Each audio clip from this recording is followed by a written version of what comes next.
ಎಲ್ಲರಿಗೂ ನಮಸ್ಕಾರ ಸ್ನೇಹಿತರೆ. ಈ ವಿಡಿಯೋದಲ್ಲಿ ನಾವೊಂದು ಅದ್ಭುತವಾದಂಥ ಔಷಧಿಯ ಗಿಡದ ಬಗ್ಗೆ ತಿಳಿದುಕೊಳ್ಳೋಣ. ಗ್ರಾಮೀಣ ಪ್ರದೇಶದಲ್ಲಿ ಬದುಕುತ್ತಿರುವ ಜನರಿಗೆ ಅತ್ಯಂತ ಚಿರಪರಿಚಿತವಾದ ಈ ಜಯಂತಿ ಗಿಡ ಭಾರತದಾದ್ಯಂತ ಕಾಣಸಿಕ್ಕರೂ ಉಷ್ಣವಲಯಗಳಲ್ಲಿ ಹೆಚ್ಚಾಗಿ ಬೆಳೆಯುತ್ತದೆ. ಸುಮಾರು 1.5 ಅಡಿ ಎತ್ತರಕ್ಕೆ ಬೆಳೆಯುವ ಈ ಸಸ್ಯದ ಎಲೆಗಳು ಗಾಢ ಹಸಿರು ಬಣ್ಣದಲ್ಲಿರುತ್ತವೆ. ಈ ಗಿಡದ ಹೆಸರು ಅವಂತಿ ಅಥವಾ ಕೋಟ್ ಬಟನ್. ಈ ಗಿಡವನ್ನ ಒಂದೊಂದು ಪ್ರಾಂತ್ಯದಲ್ಲಿ ಒಂದೊಂದು ಹೆಸರಿನಿಂದ ಕರೆಯುತ್ತಾರೆ. ಸಂಸ್ಕೃತ ಭಾಷೆಯಲ್ಲಿ ಇದನ್ನ ಅವಂತಿ ಎಂದು ಕರೆಯಲಾಗುತ್ತದೆ. ಹಾಗಾಗಿ ನಾನು ಈ ವಿಡಿಯೋದಲ್ಲಿ ಈ ಗಿಡವನ್ನ ಅವಂತಿ ಅಂತಲೇ ಕರಿತೀನಿ. ಸಾಮಾನ್ಯವಾಗಿ ಈ ಹೂವು 6ರಿಂದ 8 ದಳಗಳನ್ನು ಹೊಂದಿದ್ದು ಅಸಂಖ್ಯಾತ ಕೇಸರಗಳನ್ನು ಹೊಂದಿರುತ್ತದೆ. ಈ ಹೂಗಳು ಪಕ್ವವಾದ ಬಳಿಕ ಕೂದಲಿನ ಎಳೆಗಳ ರೀತಿಯ ರಚನೆಯನ್ನು ಹೊಂದಿ ಗಾಳಿಯಲ್ಲಿ ಹಾರಿ ಹೋಗುವ ಮೂಲಕ ಬೀಜಗಳ ಪ್ರಸರಣ ಉಂಟಾಗುತ್ತದೆ. ಈ ಗಿಡದ ಎಲೆಗಳು ನೆಲದ ಮೇಲೆ ಹರಡಿಕೊಂಡಿರುತ್ತವೆ. ಇದರ ಮೃದುವಾದ ಕಾಂಡ ಮಾತ್ರ ಎತ್ತರಕ್ಕೆ ಬೆಳೆಯುತ್ತದೆ ಹಾಗೂ ಇದರ ತುದಿಯಲ್ಲಿ ಪುಟ್ಟದಾದ ಹೂ ಬೆಳೆಯುತ್ತದೆ. ಈ ಗಿಡ ಎಲ್ಲರೂ ಕೂಡ ನೋಡೇ ಇರ್ತೀರಾ. ಹಳ್ಳಿಗಳಲ್ಲಿ, ಸಿಟಿಗಳಲ್ಲಿ ಎಲ್ಲ ಕಡೆ ಕೂಡ ಈ ಗಿಡ ನಮಗೆ ಕಾಣಸಿಗುತ್ತದೆ. ಈ ಗಿಡದಿಂದ ನಮಗೆ ಎಷ್ಟೊಂದು ಲಾಭ ಇದೆ ಅಂತ ಗೊತ್ತಾದರೆ ಖಂಡಿತ ನಿಮಗೆ ನಂಬೋಕೆ ಆಗಲ್ಲ. ಈ ಗಿಡ ನಮಗೆ ಎಷ್ಟು ರೀತಿಯಲ್ಲಿ ಉಪಯೋಗವಾಗುತ್ತದೆ ಎಂದು ಈ ವಿಡಿಯೋದಲ್ಲಿ ತಿಳಿಸಿಕೊಡ್ತೀನಿ. ಆದರೆ ಅದಕ್ಕೂ ಮುಂಚೆ ನೀವಿನ್ನು ನಮ್ಮ ಚಾನಲ್ನ ಸಬ್ಸ್ಕ್ರೈಬ್ ಮಾಡ್ಕೊಂಡಿಲ್ಲ ಅಂದರೆ ಖಂಡಿತ ಈಗಲೇ ಸಬ್ಸ್ಕ್ರೈಬ್ ಮಾಡ್ಕೊಳ್ಳಿ. ಹಾಗೆ ವಿಡಿಯೋ ಇಷ್ಟ ಆದರೆ ಮರೆಯದೆ ಒಂದು ಲೈಕ್ ಕೊಡಿ. ಇನ್ನು ಸಾಂಪ್ರದಾಯಿಕ ಔಷಧೀಯ ಸಸ್ಯವಾಗಿರುವ ಈ ಜಯಂತಿ ಗಿಡ ಆಂಟಿ ಇನ್ಫ್ಲಮೇಟರಿ, ಆಂಟಿಫಂಗಲ್ ಮುಂತಾದ ಗುಣಗಳನ್ನು ಹೊಂದಿದ್ದು ಈ ಸಸ್ಯದ ಎಲೆಗಳು, ಹೂಗಳು ಹಾಗೂ ಕಾಂಡವನ್ನು ಸಹ ಔಷಧೀಯ ಉದ್ದೇಶಗಳಿಗಾಗಿ ಬಳಕೆ ಮಾಡಲಾಗುತ್ತದೆ. ಜಾಂಡೀಸ್, ಹೊಟ್ಟೆ ಉರಿ, ಶ್ವಾಸನಾಳದ ಸಮಸ್ಯೆ, ಅತಿಸಾರ, ಫೈಲ್ಸ್ ಮುಂತಾದ ಕಾಯಿಲೆಗಳಿಗೆ ಈ ಸಸ್ಯ ಉಪಯುಕ್ತವಾಗಿದೆ. ಅದೇ ರೀತಿ ಆಗಾಗ ಕಾಣಿಸಿಕೊಳ್ಳುವ ಗಂಟಲು ನೋವಿಗೂ ಕೂಡ ಈ ಸಸ್ಯ ಪ್ರಯೋಜನಕಾರಿ. ಇನ್ನು ಬಿದ್ದು ಗಾಯವಾಗಿ ರಕ್ತ ಸುರಿಯುತ್ತಿದ್ರೆ ಜಯಂತಿ ಗಿಡದ ರಸವನ್ನು ಹಾಕೋದ್ರಿಂದ ತಕ್ಷಣ ರಕ್ತದ ಹರಿವು ನಿಲ್ಲುತ್ತದೆ ಹಾಗೂ ದೇಹದಲ್ಲಿ ಯಾವುದೇ ಚರ್ಮಕ್ಕೆ ಸಂಬಂಧಿಸಿದ ಸಮಸ್ಯೆಗಳು ಉಂಟಾದರೆ ಇದು ನಿವಾರಣೆ ಮಾಡುತ್ತದೆ. ಸ್ನೇಹಿತರೆ, ಎಲ್ಲಿ ಖಾಲಿ ಜಾಗ ಇದ್ರೂ ಕೂಡ ಅಲ್ಲಿ ಬೆಳೆಯುವ ಈ ಗಿಡದಲ್ಲಿ ಎಷ್ಟೋ ಔಷಧೀಯ ಗುಣಗಳಿವೆ. ಆಯುರ್ವೇದದಲ್ಲಿ ಈ ಗಿಡವನ್ನು ಎಷ್ಟೋ ಕಾಯಿಲೆಗಳಿಗೆ ಬಳಸುತ್ತಾರೆ. ಮೈಯಲ್ಲಿ ಎಲ್ಲಾದರೂ ಗಾಯವಾದಾಗ ಈ ಗಿಡದ ಎಲೆಯ ರಸವನ್ನು ಹಚ್ಚಿದರೆ ಅದು ಆಂಟಿಬಯೋಟಿಕ್ ಥರ ಕೆಲಸ ಮಾಡುತ್ತದೆ. ಸೋರುತ್ತಿರುವ ರಕ್ತವನ್ನು ನಿಲ್ಲಿಸಿ ಆ ಗಾಯ ಸೆಪ್ಟಿಕ್ ಆಗದಂತೆ ಇದು ತಡೆಯುತ್ತದೆ. ಹಾಗೆ ಬೇಗನೆ ಹುಣ್ಣು ಕೂಡ ಒಣಗುತ್ತದೆ. ಇನ್ನು ಚೇಳು ಕಚ್ಚಿಕೆ, ಕೆಲವರು ಸತ್ತು ಹೋಗುತ್ತಾರೆ. ಕೆಲವರಿಗೆ ಚೇಳು ಕಚ್ಚಿದರೆ ಆ ಕಚ್ಚಿರುವ ಭಾಗ ಕೆಲಸ ಮಾಡಲ್ಲ. ಹೀಗೆ ಎಷ್ಟೋ ಸಮಸ್ಯೆಗಳು ಚೇಳು ಕಚ್ಚಿದರೆ ಬರುತ್ತದೆ. ಆದರೆ ಒಂದು ವೇಳೆ ನಿಮಗೆ ಚೇಳು ಕಚ್ಚಿದರೆ ಹತ್ತಿರದಲ್ಲಿ ನಿಮಗೆ ಈ ಗಿಡ ಕಾಣಿಸಿದರೆ ಒಂದು ಹಿಡಿ ಎಲೆಗಳನ್ನು ತೆಗೆದುಕೊಂಡು ಅರೆದು ಅಥವಾ 2 ಕೈಯಲ್ಲಿ ಕ್ರಷ್ ಮಾಡಿ ಆ ರಸವನ್ನು ಚೇಳು ಕಚ್ಚಿದ ಜಾಗದ ಮೇಲೆ ಹಾಕಿ ಬಳಿಕ ಆ ಅರೆದ ಎಲೆಗಳನ್ನು ಹುಣ್ಣಿನ ಮೇಲೆ ಇಟ್ಟು ಬಟ್ಟೆ ಕಟ್ಟಿಕೊಂಡರೆ ಕೆಲ ಗಂಟೆಗಳಲ್ಲೇ ಚೇಳು ಕಚ್ಚಿದಂಥ ವಿಷವನ್ನು ಇದು ಎಳೆದು ಬಿಡುತ್ತದೆ. ಇನ್ನು ಈ ಗಿಡ ಒಂದೇ ದಿನದಲ್ಲಿ ಫೈಲ್ಸ್ ಕಡಿಮೆ ಮಾಡುತ್ತದೆ ಅಂದರೆ ನಂಬ್ತೀರಾ? ಆದರೆ ಈಗ ನಂಬಲೇಬೇಕು. ಜೀರ್ಣ ಯಾವಾಗ ಸರಿಯಾಗಿ ಆಗುವುದಿಲ್ಲವೋ ಆಗಲೇ ಮಲಬದ್ಧತೆ ಬರುತ್ತದೆ. ಈ ಮಲಬದ್ಧತೆ ತುಂಬ ದಿನ ಕಂಟಿನ್ಯೂ ಆದರೆ ಅದು ಫೈಲ್ಸ್ಗೆ ತಿರುಗುತ್ತದೆ. ಇದು ಒಂದು ಸಲ ಬಂದರೆ ನರಕ ನೋಡುತ್ತೀರಿ. ಕೂತರೆ ನೋವು, ನಿಂತರೆ ನೋವು, ಮಲಗಿದರೂ ನೋವು, ಇನ್ನು ಬಾತ್ರೂಮ್ಗೆ ಹೋದರಂತೂ ಹೇಳೋಕ್ಕಾಗಲ್ಲ. ಹಾಗೆ ಫೈಲ್ಸ್ ಗಡ್ಡೆಗಳನ್ನು ಆಪರೇಷನ್ ಮಾಡಿ ತೆಗಿತಾರೆ. ಅದಕ್ಕೆ ಸಾವಿರಾರು ರೂಪಾಯಿ ತೆಗೆದುಕೊಳ್ತಾರೆ. ಆದರೆ ಪರ್ಮನೆಂಟ್ ಆಗಿ ವಾಸಿಯಾಗಲ್ಲ. ಮತ್ತೆ ಮತ್ತೆ ಗಡ್ಡೆಗಳು ಬರ್ತಾನೆ ಇರುತ್ತದೆ. ಮತ್ತೆ ಮತ್ತೆ ಆಪರೇಷನ್ ಮಾಡಿಸ್ಕೋತಾನೆ ಇರಬೇಕು. ಫೈಲ್ಸ್ ಬಂದು ಒಂದು ಕಡೆ ನರಕ ಅನುಭವಿಸಿ ಮತ್ತೆ ಆಪರೇಷನ್ ಮಾಡಿಸಿಕೊಂಡು ಇನ್ನಷ್ಟು ನರಕ ಅನುಭವಿಸಿ ಆಪರೇಷನ್ ಮಾಡಿಸಿಕೊಂಡ ಗಾಯ ಒಣಗೋದ್ರೆ ಒಳಗೆ ಇನ್ನೊಂದು ಫೈಲ್ಸ್ ಗಡ್ಡೆ ಬಂದಿರುತ್ತದೆ. ಆದರೆ ಆಪರೇಷನ್ ನೋವು ಇಲ್ಲದೆ ₹1 ದುಡ್ಡು ಕೂಡ ಖರ್ಚು ಮಾಡದೆ ಒಂದೇ ದಿನದಲ್ಲಿ ಈ ಗಿಡವನ್ನು ಉಪಯೋಗಿಸಿ ಫೈಲ್ಸ್ ಗಡ್ಡೆಗಳನ್ನು ನಾಶಪಡಿಸಬಹುದು. ಅದು ಯಾವ ರೀತಿ ಅಂತ ಈಗ ನೋಡೋಣ. ಮೊದಲು ನಾವು ಅವಂತಿ ಗಿಡದ ಎಲೆಗಳನ್ನು ಕಿತ್ತು ತಂದು ಚೆನ್ನಾಗಿ ತೊಳೆದು ಅದು ನೀರಿಲ್ಲದಂತೆ ಚೆನ್ನಾಗಿ ಒಣಸಿಕೊಳ್ಳಿ. ಅದರ ನಂತರ ಒಂದು ಹಿಡಿ ಎಲೆಗಳಿಗೆ 10 ಕಾಳು ಮೆಣಸು ಬೆರೆಸಿ ಚೆನ್ನಾಗಿ ಕುಟ್ಟಿ ಪೇಸ್ಟ್ ಮಾಡಿಕೊಳ್ಳಿ. ಬಳಿಕ ಇದನ್ನು ಒಂದು ಚಿಕ್ಕ ಗೋಲಿ ಸೈಜಷ್ಟು ಉಂಡೆ ಥರ ಕಟ್ಟಿಕೊಂಡು ಅದನ್ನು ಬೆಳಿಗ್ಗೆ ಖಾಲಿ ಹೊಟ್ಟೆಯಲ್ಲಿ ನುಂಗಬೇಕು. ಇದನ್ನು ತಿಂದ ತಕ್ಷಣ 100 ml ತೆಳುವಾದ ಮಜ್ಜಿಗೆಯಲ್ಲಿ ಸ್ವಲ್ಪ ಕಲ್ಲು ಸಕ್ಕರೆ ಬೆರೆಸಿಕೊಂಡು ಕುಡಿಯಬೇಕು. ಇದು ಇಮಿಡಿಯೇಟ್ ಆಗಿ ಕುಡಿಯಬೇಕು. ಹಾಗಾಗಿ ಮೊದಲೇ ಮಜ್ಜಿಗೆ ರೆಡಿ ಮಾಡಿಟ್ಟುಕೊಳ್ಳಿ. ಈ ರೀತಿ ಮಾಡಿದರೆ ಒಂದೇ ಒಂದು ದಿನದಲ್ಲಿ ಪೈಲ್ಸ್ ಗುಣವಾಗುತ್ತದೆ. ಈ ರೀತಿ 10 ದಿನ ನೀವು ಮಾಡಿದರೆ ಶಾಶ್ವತವಾಗಿ ಪೈಲ್ಸ್ ಅನ್ನೋದು ಮತ್ತೆಂದೂ ನಿಮಗೆ ಬರಲ್ಲ. ಆದರೆ ಒಂದು ಮಾತು ನೆನಪಿಟ್ಟುಕೊಳ್ಳಿ, ನೀವು ಹೊಲದಲ್ಲಿ ಬೆಳೆದಿರುವಂತಹ ಗಿಡವನ್ನು ತರಬೇಡಿ. ಯಾಕಂದರೆ ಒಂದು ವೇಳೆ ಹೊಲಕ್ಕೆ ಹೊಡೆದಿರುವಂತಹ ಮದ್ದು ಈ ಗಿಡದ ಮೇಲೆ ಬಿದ್ದಿದ್ದರೆ ಇನ್ನಷ್ಟು ಅಪಾಯ ಬರುತ್ತದೆ. ಹಾಗಾಗಿ ನಿಮ್ಮ ಮನೆ ಹಿತ್ತಲಲ್ಲೂ ಅಥವಾ ರೋಡ್ ಸೈಡ್ನಲ್ಲೋ ಬೆಳೆದಿರುವುದನ್ನು ಕಿತ್ತು ತನ್ನಿ. ಇನ್ನು ಈ ಗಿಡಕ್ಕೆ ಸೊಳ್ಳೆಗಳನ್ನು ಸಾಯಿಸುವ ಶಕ್ತಿ ಕೂಡ ಇದೆ. ಇದಕ್ಕಾಗಿ ನೀವು ಕೆಲವು ಒಣಗಿದ ಅವಂತಿ ಗಿಡದ ಎಲೆಗಳನ್ನು ತಂದುಕೊಳ್ಳಿ ಅಥವಾ ಹಸಿ ಎಲೆಗಳನ್ನು ತಂದು ಒಣಗಿಸಿ ಡಬ್ಬಿಯಲ್ಲಿ ತುಂಬಿಟ್ಟುಕೊಳ್ಳಿ. ಬೇಕಾದಾಗ ಇದನ್ನು ನಾವು ಉಪಯೋಗಿಸಿಕೊಳ್ಳಬಹುದು. ಸಂಜೆ ಸೊಳ್ಳೆಗಳು ಜಾಸ್ತಿ ಇರುವಾಗ ಒಂದು ಮಣ್ಣಿನ ಬಟ್ಟಲು ಅಥವಾ ಚಿಕ್ಕ ಮಡಕೆಯಲ್ಲಿ ಸ್ವಲ್ಪ ಒಣಗಿದ ಎಲೆಗಳನ್ನು ಹಾಕಿ ಅದರ ಮೇಲೊಂದು ಕರ್ಪೂರ ಇಟ್ಟು ಬೆಂಕಿ ಹಚ್ಚಿ ಮನೆಯಲ್ಲಿ ಕಿಟಕಿಗಳು ಬಾಗಿಲು ಮುಚ್ಚಿಡಿ. ಆ ಹೊಗೆ ಮನೆಯೆಲ್ಲ ಕೂಡ ಹರಡಿಕೊಳ್ಳುತ್ತದೆ. ಇದರಿಂದ ಸೊಳ್ಳೆಗಳೆಲ್ಲ ಕೂಡ ಸತ್ತು ಹೋಗುತ್ತವೆ. 10 ನಿಮಿಷದ ನಂತರ ಬಾಗಿಲು ಕಿಟಕಿಗಳು ತೆಗೆದು ಬಿಡಿ. ಎಲ್ಲಾದರೂ ಬಚ್ಚಿಟ್ಟುಕೊಂಡಿರುವಂತಹ ಸೊಳ್ಳೆಗಳು ಕೂಡ ಓಡಿ ಹೋಗುತ್ತದೆ. ಈ ಹೊಗೆ ನಿಮಗೇನು ಅಪಾಯ ಮಾಡಲ್ಲ. ಬೇಕಿದ್ರೆ ನೀವು ಮನೆಯಲ್ಲೇ ಕೂಡ ಇರಬಹುದು. ಇಲ್ಲದಿದ್ದರೆ 10 ನಿಮಿಷ ಆಚೆ ಬೇಕಾದರೂ ಇರಬಹುದು. ಈ ಎಲೆಗಳಿಂದ ಕೆಲವು ಕಡೆ ಸೊಪ್ಪು ಸಾರು ಅಥವಾ ಹುಳಿ ಅಥವಾ ಪಲ್ಯ ಕೂಡ ಮಾಡಿ ತಿಂತಾರೆ. ಇನ್ನು ಈ ಎಲೆಗಳನ್ನು ಮಕ್ಕಳು ಬಳಸುವ ಸ್ಲೇಟ್ ಮೇಲೆ ಉಜ್ಜಿದರೆ ಹಳೆಯದಾಗಿರುವಂಥ ಸ್ಲೇಟ್ ಕೂಡ ಹೊಸತರಂತೆ ಕಾಣಿಸುತ್ತದೆ. ಈ ಗಿಡದಲ್ಲಿ sodium, iron, copper, zinc, magnesium, selenium, potassium, calcium ಮುಂತಾದ ಎಷ್ಟೋ ಪೋಷಕಾಂಶಗಳಿದೆ. ಇದು ಸೊಂಟ ನೋವನ್ನು ಗುಣಪಡಿಸುತ್ತದೆ. ಇದಕ್ಕಾಗಿ ನೀವು ಈ ಗಿಡವನ್ನು ಬೇರಿನ ಸಮೇತ ಕಿತ್ತು ತಂದು ಚೆನ್ನಾಗಿ ತೊಳೆದು ಸ್ವಲ್ಪ ಮೆಂತ್ಯ ಹಾಗೂ ಅರಿಶಿನ ಬೆರೆಸಿ ಎಲ್ಲವನ್ನು ಅರೆದು ನುಣ್ಣಗೆ ಪೇಸ್ಟ್ ಮಾಡಿಕೊಂಡು ಅದರ ನಂತರ ಸ್ವಲ್ಪ ತೆಂಗಿನ ಎಣ್ಣೆಯನ್ನು ಅದರಲ್ಲಿ ಮಿಕ್ಸ್ ಮಾಡಿ ಅದನ್ನು ಸೊಂಟದ ಮೇಲೆ ಹಚ್ಚಿಕೊಳ್ಳುತ್ತಿದ್ದರೆ ಕೆಲ ದಿನಗಳಲ್ಲಿ ಶಾಶ್ವತವಾಗಿ ಸೊಂಟ ನೋವು ಹೊರಟು ಹೋಗುತ್ತದೆ. ಇನ್ನು ಕೀಲು ನೋವಿರುವವರು ಈ ಗಿಡದ ಎಲೆಗಳನ್ನು ಅರೆದು ಪೇಸ್ಟ್ ಥರ ಮಾಡಿಕೊಂಡು ಅದನ್ನು ಮೊಣಕಾಲಿನ ಮೇಲೆ ಇಟ್ಟು ಒಂದು ಬಟ್ಟೆ ಕಟ್ಟಿಕೊಳ್ಳಬೇಕು. ಈ ರೀತಿ ಕೆಲವು ದಿನಗಳು ಮಾಡಿದರೆ ಶಾಶ್ವತವಾಗಿ ಕೀಲು ನೋವು ಹೊರಟು ಹೋಗುತ್ತದೆ. ಇನ್ನು ಚರ್ಮದ ಸಮಸ್ಯೆಗಳು, ಗಜ್ಜಿ, ಅಲರ್ಜಿ ಏನೇ ಇದ್ದರೂ ಈ ಎಲೆಗಳನ್ನು ಅರೆದು ಆ ಮಿಶ್ರಣವನ್ನು ಅಥವಾ ಇದರ ರಸವನ್ನು ಹಚ್ಚುತ್ತಿದ್ದರೆ ಚರ್ಮದ ಸಮಸ್ಯೆಗಳು ಕೂಡ ಪರ್ಮನೆಂಟ್ ಆಗಿ ಹೊರಟು ಹೋಗುತ್ತದೆ. ಹಾಗೆ ಈ ಗಿಡದ ಎಲೆಗಳಿಗೆ ನೀರಿನಲ್ಲಿರುವಂಥ ಫ್ಲೋರೈಡ್ ಕ್ವಾಂಟಿಟಿಯನ್ನು ಕೂಡ ಕಡಿಮೆ ಮಾಡೋ ಶಕ್ತಿ ಇದೆ. ಇದಕ್ಕಾಗಿ ನೀವು ಕುಡಿಯೋ ನೀರು ತುಂಬಿಟ್ಟುಕೊಂಡಿರುವಂಥ ಪಾತ್ರೆಯಲ್ಲಿ ಕೆಲವು ಎಲೆಗಳನ್ನು ಚೆನ್ನಾಗಿ ತೊಳೆದು ಹಾಕಿಟ್ಟರೆ ಸರಿ ಹೋಗುತ್ತದೆ. ಆದರೆ ಇದು ಫ್ಲೋರೈಡ್ ಕ್ವಾಂಟಿಟಿ ಕಡಿಮೆ ಮಾಡೋಕೆ 8 ಗಂಟೆಗಳು ತೆಗೆದುಕೊಳ್ಳುತ್ತದೆ. ಹಾಗಾಗಿ ರಾತ್ರಿ ಇಡೀ ಈ ಎಲೆಗಳನ್ನು ಹಾಗೆ ಬಿಟ್ಟು ಬೆಳಗ್ಗೆ ತೆಗೆದು ನೀರು ಕುಡಿಯಿರಿ. ಇನ್ನು ಇದು ಬಿಳಿ ಕೂದಲನ್ನು ಕೂಡ ಕಪ್ಪಗೆ ಮಾಡುತ್ತದೆ. ಇದಕ್ಕಾಗಿ ನೀವು ಅವಂತಿ ಗಿಡದ ಎಲೆಗಳು ಹಾಗೂ ಭೃಂಗರಾಜ ಗಿಡದ ಎಲೆಗಳನ್ನು ಸಮ ಪ್ರಮಾಣದಲ್ಲಿ ತೆಗೆದುಕೊಂಡು ಎರಡನ್ನೂ ಅರೆದು ಬಂದ ರಸವನ್ನು ಒಂದು ಬಟ್ಟೆ ಸಹಾಯದಿಂದ ಹಿಂಡಿ ತೆಗೆದಿಟ್ಟುಕೊಳ್ಳಿ. ಎಷ್ಟು ರಸ ಬಂದಿದೆಯೋ ಅದಕ್ಕೆ ಸಮ ಪ್ರಮಾಣದಲ್ಲಿ ಕಪ್ಪು ಎಳ್ಳೆಣ್ಣೆಯನ್ನು ಬೆರೆಸಿ ಸ್ಟವ್ ಮೇಲೆ ಇಟ್ಟು ಕುದಿಯಲು ಬಿಡಿ. ಸ್ವಲ್ಪ ಹೊತ್ತು ಚಿಟಪಟ ಅಂತ ಮೇಲೆ ರಸ ಎಲ್ಲ ಕೂಡ ಎಣ್ಣೆಯೊಳಗೆ ಪೂರ್ತಿಯಾಗಿ ಬೆರೆತು ಹೋಗಿ ಯಾವ ಶಬ್ದ ಕೂಡ ಕೇಳಿಸಲ್ಲ. ಆಗ ಸ್ಟವ್ ಆಫ್ ಮಾಡಿ ಎಣ್ಣೆ ಆರಿದ ಮೇಲೆ ಒಂದು ಬಾಟಲಲ್ಲಿ ತುಂಬಿಟ್ಟುಕೊಳ್ಳಿ.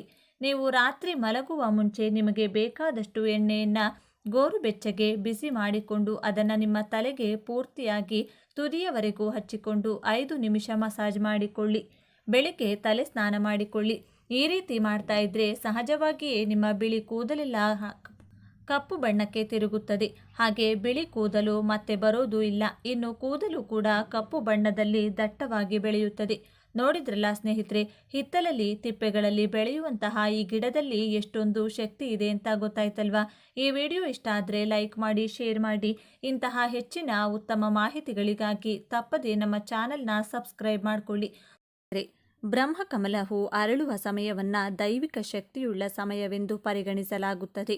ಬ್ರಹ್ಮಕಮಲ ಹೂ ಆಧ್ಯಾತ್ಮಿಕ ಮತ್ತು ಧಾರ್ಮಿಕ ಮಹತ್ವವನ್ನು ಹೊಂದಿರುವ ಹೂವಾಗಿದೆ. ಬ್ರಹ್ಮಕಮಲ ಹೂವಿನ ಧಾರ್ಮಿಕ ಹಾಗೂ ಆಧ್ಯಾತ್ಮಿಕ ಮಹತ್ವವೇನು? ಬ್ರಹ್ಮಕಮಲ ಹೂವನ್ನು ಯಾವ ದೇವರಿಗೆ ಅರ್ಪಿಸಬೇಕು? ನಮಗೆಲ್ಲ ತಿಳಿದಿರುವಂತೆ ಬ್ರಹ್ಮಕಮಲ ಹೂ ಒಂದು ಅದ್ಭುತವಾದ ಹಾಗೂ ತುಂಬಾ ಅಪರೂಪವಾದ ಹೂವಿನ ಜಾತಿಯಾಗಿದೆ. ಈ ಬ್ರಹ್ಮಕಮಲ ಹೂ ವರ್ಷದಲ್ಲಿ 1 ಬಾರಿ ಮಾತ್ರ ಬೆಳೆಯುತ್ತದೆ. ಅದರಲ್ಲೂ ರಾತ್ರಿ ಸಮಯದಲ್ಲಿ ಅರಳಿ ಸೂರ್ಯ ಹುಟ್ಟುವುದರೊಳಗೆ ಮುದುಡಿಕೊಂಡಿರುತ್ತದೆ. ಹಿಂದೂ ಧಾರ್ಮಿಕ ನಂಬಿಕೆಗಳಲ್ಲಿ ಕಮಲದ ಹೂವನ್ನು ಅತ್ಯಂತ ಮಂಗಳಕರವೆಂದು ಪರಿಗಣಿಸಲಾಗುತ್ತದೆ. ಅವುಗಳಲ್ಲಿ ಬ್ರಹ್ಮಕಮಲವು ಒಂದಾಗಿದೆ. ಕೇವಲ 1 ರಾತ್ರಿಗೆ ಮಾತ್ರ ಅರಳುವ ಈ ಹೂವನ್ನು ನೋಡುವುದೇ ಅದೃಷ್ಟವೆನ್ನುವ ಮಾತಿದೆ. ಈ ಹೂ ನೋಡುವುದಕ್ಕೆ ಸುಂದರವಾಗಿರುವುದು ಮಾತ್ರವಲ್ಲ, ಸಾಕಷ್ಟು ಆಧ್ಯಾತ್ಮಿಕ ಮಹತ್ವವನ್ನು ಹೊಂದಿದೆ. ಈ ಹೂ ಶಿವನೊಂದಿಗೆ ಆಳವಾದ ಸಂಪರ್ಕವನ್ನು ಹೊಂದಿದೆ. ಅದೃಷ್ಟವಂತರ ಮನೆಯಲ್ಲಿ ಮಾತ್ರ ಬೆಳೆಯುವ ಬ್ರಹ್ಮಕಮಲದ ಬಗ್ಗೆ ನಿಮಗೆಷ್ಟು ಗೊತ್ತು? ಬ್ರಹ್ಮನಿಗೂ ಈ ಪುಷ್ಪಕ್ಕೂ ಇರುವ ನಂಟೇನು? ಬ್ರಹ್ಮಕಮಲದ ಪುಷ್ಪವು ಮನೆಯಲ್ಲಿ ಬಿಟ್ಟರೆ ಏನಾಗುತ್ತದೆ? ಯಾವ ದಿನ ಇದನ್ನು ನೆಟ್ಟು ಪೂಜಿಸಬೇಕು? ಮನೆಯ ಏಳಿಗೆಗೆ, ದೈವ ಕೃಪೆಗೆ ಬ್ರಹ್ಮಕಮಲವನ್ನು ಮನೆಯಲ್ಲಿ ಹೇಗೆ ಬೆಳೆಸಬೇಕೆಂದು ಇವತ್ತಿನ ಈ ವಿಡಿಯೋದಲ್ಲಿ ಸಂಪೂರ್ಣವಾಗಿ ತಿಳಿಸಿಕೊಡ್ತೀವಿ, ಬನ್ನಿ. ಅದಕ್ಕೂ ಮುಂಚೆ ನೀವಿನ್ನು ಚಾನಲ್ಗೆ ಸಬ್ಸ್ಕ್ರೈಬ್ ಆಗಿಲ್ಲ ಅಂದರೆ ಈಗಲೇ ಸಬ್ಸ್ಕ್ರೈಬ್ ಆಗಿ, ಹಾಗೆ ವಿಡಿಯೋಗೆ ಲೈಕ್ ಮಾಡಿ, ವಿಡಿಯೋ ಸ್ಕಿಪ್ ಮಾಡದೆ ಕೊನೆ ತನಕ ನೋಡಿ. ಎಲ್ಲರೂ ಭಕ್ತಿಯಿಂದ ಜೈ ಬ್ರಹ್ಮದೇವ ಅಂತ ಕಮೆಂಟ್ ಮಾಡಿ. ಬ್ರಹ್ಮಕಮಲ ಹೂ ಶಿವನಿಗೆ ಅತ್ಯಂತ ಪ್ರಿಯವಾದ ಹೂವಾಗಿದೆ. ಶಿವಲಿಂಗಕ್ಕೆ ಈ ಬ್ರಹ್ಮಕಮಲ ಹೂವನ್ನು ಅರ್ಪಿಸುವುದು ತುಂಬಾನೇ ಶುಭವೆಂದು ಪರಿಗಣಿಸಲಾಗುತ್ತದೆ. ಬ್ರಹ್ಮಕಮಲ ಹೂವನ್ನು ಆಧ್ಯಾತ್ಮಿಕ ಶಕ್ತಿಗಳ ಸಂಕೇತವೆಂದು ಪರಿಗಣಿಸಲಾಗುತ್ತದೆ. ಶಿವನಿಗೆ ಬ್ರಹ್ಮಕಮಲ ಹೂವನ್ನು ಅರ್ಪಿಸುವುದರಿಂದ ಜನರ ಇಷ್ಟಾರ್ಥಗಳೆಲ್ಲ ಶೀಘ್ರದಲ್ಲೇ ಈಡೇರುವುದು. ಬ್ರಹ್ಮಕಮಲ ಹೂ ಅರಳುವುದನ್ನು ಶುಭಕಾಲ ಆರಂಭವಾಗುವ ಸಂಕೇತವೆಂದು ಪರಿಗಣಿಸಲಾಗುತ್ತದೆ. ಬ್ರಹ್ಮಕಮಲ ಹೂವನ್ನು ಶುದ್ಧತೆ ಮತ್ತು ದೈವಿಕತೆಯ ಸಂಕೇತವೆಂದು ಪರಿಗಣಿಸಲಾಗುತ್ತದೆ. ಬ್ರಹ್ಮಕಮಲ ಹೂವಿನ ಪರಿಮಳ ಮತ್ತು ಅದು ಅರಳುವ ಸಮಯವು ಹೂವಿನಲ್ಲಿನ ಆಧ್ಯಾತ್ಮಿಕ ಶಕ್ತಿಯನ್ನು ಮತ್ತಷ್ಟು ಹೆಚ್ಚಾಗಿಸುತ್ತದೆ. ಬ್ರಹ್ಮಕಮಲವನ್ನು ದೇವಲೋಕದಿಂದ ಭೂಲೋಕಕ್ಕೆ ಬಂದ ಪುಷ್ಪ ಎಂದು ನಂಬಲಾಗುತ್ತೆ. ಸದಾ ಬ್ರಹ್ಮದೇವರು ಈ ಪುಷ್ಪವನ್ನು ತನ್ನ ಕರದಲ್ಲಿ ಹಿಡಿದಿರುತ್ತಾರೆ. ಅನೇಕ ಔಷಧೀಯ ಗುಣಗಳನ್ನು ಹೊಂದಿರುವ ಈ ಗಿಡವು ಕ್ಯಾನ್ಸರ್ನಂತಹ ಮಾರಕ ರೋಗಗಳ ವಿರುದ್ಧ ಹೋರಾಡಲು ಸಹಾಯ ಮಾಡುತ್ತದೆ. ಅನೇಕ ಪುರಾಣಗಳಲ್ಲಿ ಬ್ರಹ್ಮಕಮಲದ ಬಗ್ಗೆ ವಿಶೇಷವಾದ ಉಲ್ಲೇಖವಿದೆ. ಸಾಕ್ಷಾತ್ ಶ್ರೀ ಮಹಾವಿಷ್ಣು ದೇವರ ನಾಭಿಯಿಂದ ಅರಳಿದಂಥ ಕಮಲದ ಮೂಲಕ ಬ್ರಹ್ಮದೇವರು ಹೊರಬಂದ ಕಾರಣದಿಂದಾಗಿ ಈ ವಿಶೇಷ ಪುಷ್ಪಕ್ಕೆ ಬ್ರಹ್ಮಕಮಲ ಎಂದು ಹೆಸರು ಬಂದಿದೆ. ಈಗಾಗಲೇ ಹೇಳಿರುವಂತೆ ಬ್ರಹ್ಮಕಮಲ ಹೂ ಕೇವಲ ರಾತ್ರಿ ಸಮಯದಲ್ಲಿ ಅರಳುವ ಶಕ್ತಿಯನ್ನು ಹೊಂದಿದ್ದು, ಮುಂಜಾನೆಯಾಗುತ್ತಿದ್ದಂತೆ ಇದು ಬಾಡಿ ಹೋಗುತ್ತದೆ. ಬ್ರಹ್ಮಕಮಲ ಹೂ ಅರಳುವ ಸಮಯವನ್ನು ಅತ್ಯಂತ ವಿಶೇಷವೆಂದು ಪರಿಗಣಿಸಲಾಗುತ್ತದೆ, ಏಕೆಂದರೆ ಈ ಸಮಯ ನಿಮಗೆ ವರ್ಷಕ್ಕೊಮ್ಮೆ ಮಾತ್ರ ಸಿಗುತ್ತದೆ. ಅದು ಕೂಡ ಅಮಾವಾಸ್ಯೆಯ ದಿನದಂದು ರಾತ್ರಿ ಅಥವಾ ವಿಶೇಷ ಆಧ್ಯಾತ್ಮಿಕ ಮಹತ್ವವುಳ್ಳ ರಾತ್ರಿಗಳಿಗೆ ಹತ್ತಿರವಾದ ಸಮಯದಲ್ಲಿ ಅರಳುತ್ತದೆ. ಅದು ಅರಳಿದಾಗ ಅದನ್ನು ಮಂಗಳಕರ ಮತ್ತು ದೈವಿಕ ವಿದ್ಯಮಾನವೆಂದು ಪರಿಗಣಿಸಲಾಗುತ್ತದೆ. ಇದೇ ಬ್ರಹ್ಮಕಮಲದಿಂದ ದೇವಾನುದೇವತೆಗಳ ಜೀವ ಉಳಿದಿದೆ ಎಂದರೆ ಆಶ್ಚರ್ಯವಾಗುತ್ತದೆ. ಗಣೇಶನ ಶಿರಸ್ಸು ಬದಲಾದ ಕತೆ ಪ್ರತಿಯೊಬ್ಬರಿಗೂ ಗೊತ್ತು. ಶಿವನಿಗೆ ಕೋಪ ಬಂದು ಗಣೇಶನ ಶಿರಶ್ಛೇದನ ಮಾಡಿದಾಗ ಆನೆಯ ರೂಪವನ್ನು ಗಣೇಶನಿಗೆ ಜೋಡಿಸುವಾಗ ಈ ವಿಶೇಷ ಬ್ರಹ್ಮಕಮಲದ ರಸವನ್ನು ಲೇಪನ ಮಾಡಿದ ನಂತರವೇ ಗಣೇಶನಿಗೆ ಮರುಜೀವ ಬಂದು ಅದ್ಭುತ ಶಕ್ತಿ ವೃದ್ಧಿಯಾಗುತ್ತೆ. ರಾತ್ರಿ ರಾಣಿ ಎಂದು ಕರೆಯುವ ಬ್ರಹ್ಮಕಮಲವು ರಾತ್ರಿಯೇ ಅರಳಿ ರಾತ್ರಿಯೇ ಬಾಡುವ ವಿಶೇಷ ದೇವಲೋಕದ ಪುಷ್ಪವಾಗಿದೆ.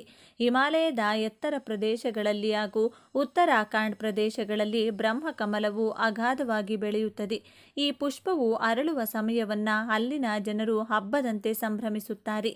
ಟಿಬೆಟ್, ಭೂತಾನ್, ನೇಪಾಳದ ಸಂಪ್ರದಾಯಗಳಲ್ಲಿ ವಿಶೇಷ ಪೂಜೆಗಳಲ್ಲಿ ಅತ್ಯಂತ ಪವಿತ್ರವಾದ ಹಾಗೂ ಶಾಂತಿಗೆ, ಅದೃಷ್ಟಕ್ಕೆ ಸಂಕೇತವಾದ ಪುಷ್ಪವೆಂದು ಈ ಬ್ರಹ್ಮಕಮಲವನ್ನು ಬಳಸಲಾಗುತ್ತದೆ.